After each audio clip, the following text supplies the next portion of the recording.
Сигурно нема да биде како досега, наместо празни ветувања, криминал, корупција, скандали, ќе има нови делници и автопати. ВМРО ДПМН не сака граѓаните да плаќаат стотици милиони за проект, туку сака да види автопат, порача опозицијскиот лидер Христијан Мицковски од трибината во Кичево, насловена концепт за инвестиции во инфраструктурата. Декаденција, срам, понижување, криминал, плячка насекаде и најчесто дури оние малку проекти кои што беа реализирани во делот на инфраструктурата се проследени со многу сомнежи за сторен криминал и корупција. Тој што го потпишувал договорот со Бехтел Јенка бил поголем душман на македонскиот народ од сите освојувачи низ годините наназад и затоа, вели Мицковски, ВМРО ДПМН ќе се соочи со голем предизвик како на економично да се реализира изградбата на коридорите 8 и 10Д.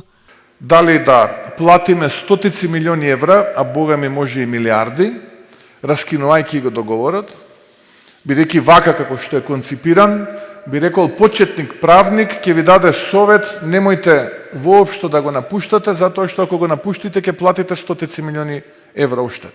Или пак да седнеме и да разговараме со компанијата која што треба да ги гради овие делови од делниците 8 и 10Д и да најдеме заеднички компромис како да го оптимираме времето и проектот. Пуста желба на граѓаните и празно ветување на владеачкото мнозинство остана автопатот Кичево-Охрид. Опозицијскиот лидер е дециден дека по сите направени анализи од партијата, делницата ќе биде финиширана од идната влада на ВМРО ДПМН до крајот на 2026 година, до кога вети дека ќе бидат завршени сите експресни патишта. Едната делница ќе биде завршена и пуштена во употреба втората половина или би рекол крајот на 2026 година.